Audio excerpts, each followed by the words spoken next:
So again, this is chapter 14, kinetics.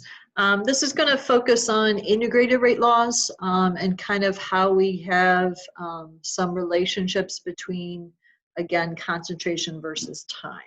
So I'm going to kind of derive what I call zero order equations, and then I'm going to kind of show you first, second, not derive all of it. So I'm going to kind of work in like a column format. So I'm going to go all the way down on the left as you take notes. So what I wrote is essentially the differential rate law for each one of these. So rate for zero order is K A to the power of 0. So the rate is equal to the constant. So it is constant. So what does the graph look like? What does the graph look like?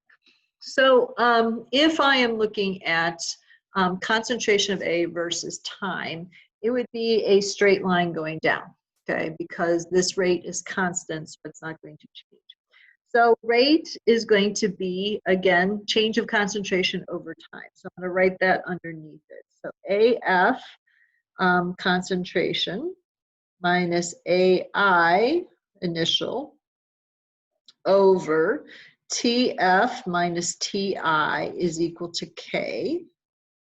And as we know, rate has to be a positive number. So I have to put a negative on the outside. So final concentration minus the initial concentration of A over the final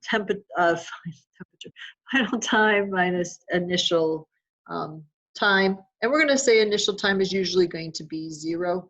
So you're going to see initial time kind of lop off here pretty quickly. So I'm going to take the time and bring it over to the right-hand side. So I'm going to take the whole thing negative, AF, okay, minus AI is equal to KT.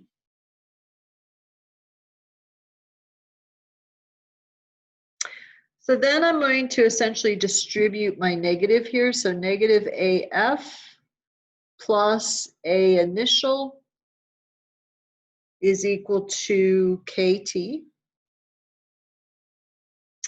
And then I'm going to bring the A initial over to the other side. You will see why in a minute. So A final is equal to negative A final is equal to KT minus A initial.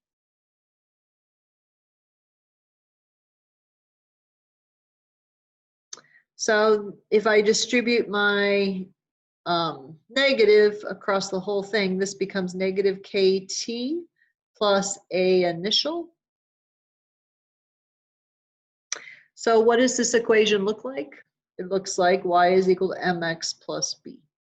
Okay, so what is the slope is going to be, so go up to the graph and write slope is equal to negative k. Okay, and that's indicative of a zero order reaction. So this is an equation that we use for determining if I have an initial concentration and I know my K, I can find my final concentration. Another equation you're going to have is something called a half-life. And again, we don't talk about nuclear anymore in this course because half-life actually flows pretty nicely. What a half-life is essentially my initial concentration of A divided by 2. So what point in time do I have half the concentration of AI that I had before? So I'm going to take that and put that into this equation here of AF is equal to negative KT plus AI. So I'm going to put that in there to derive this equation. So A initial divided by 2, that's my final concentration when I have my half-life, is negative KT plus A initial. So I have A initial on both sides, so I'm going to bring it over to this side. So I have A initial over 2 minus A initial is equal to negative KT. So then this is essentially 1, so you have a negative A initial over 2 is equal to negative KT. So essentially the negatives cancel out. So you bring the K over to this side to solve for T. So bring the K over here and you could get rid of the negatives, okay?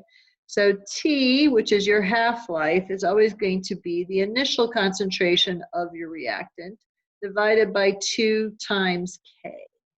And this is a for a zero order reaction. Okay, you're going to have to memorize this. This formula is on your formula sheet, so make sure that you have your formula sheet so you can kind of see where that is at.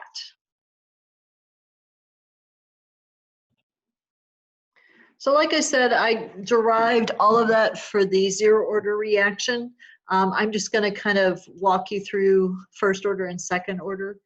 So a first order reaction, its concentration versus time graph would look very different from a zero order. It'd be more of a curve. So we don't like curves. So we want to make it a line. So the only way data for a first order reaction becomes a line is if you take the natural log, this is the natural log of A versus time. And you will have a straight line going down, and the slope would actually be negative K, like you saw with the zero order reaction. But this is the natural log of A, not just the concentration of A. So you could take the zero order equation essentially, and you can, so if you look here, this is the zero order reaction. If you just take the natural log of everything, you will get the same exact equation as you do here. It's just the natural log of it. So the natural log of your final concentration minus the natural log of the initial concentration is equal to the negative K times the time.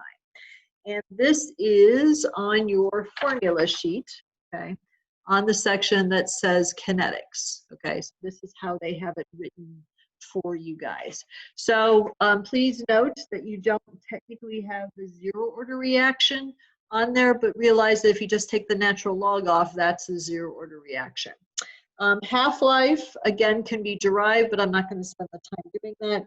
It's 0.693 over K, and realize that this is the natural log of 2.693. That half-life is on your formula sheet. So this is a first order, and this is a first order formula for you to use, okay? So then we have, finally, second order. Okay, now my graph looks horrible. It should also be a curve down. So we want a straight line. So the only way we can make a straight line for a second order reaction is to take 1 over the concentration of A. So it's an inverse relationship. What's also interesting is it's a straight line, but it's going in a positive slope. So the K, the slope for a second order is always going this direction, and it's always a positive slope. So again, piggybacking off of this, so instead of a natural log, we're going to have 1 over the final concentration is equal to KT plus 1 over the initial concentration. Again, the K here is going to be a positive, while here it is negative. So I have the final minus initial is equal to KT, and that happens to be on your formula sheet. So you don't need to memorize that. You just need to recognize that that is a second order reaction. That is a second order reaction. Now the half-life for a second order reaction is 1 over K times the initial concentration of A. So that one you kind of need to memorize. You need to memorize that, and essentially the half-life, half-life of the zero order reaction. Those are the two that you need to memorize. The rest of them are on your formula sheet. Other than the zero order, you have to take the natural log of it. You don't include the natural log, and it's the same exact equation. So that is the integrated rate law. In the next video, I'll show you how to use that, those equations.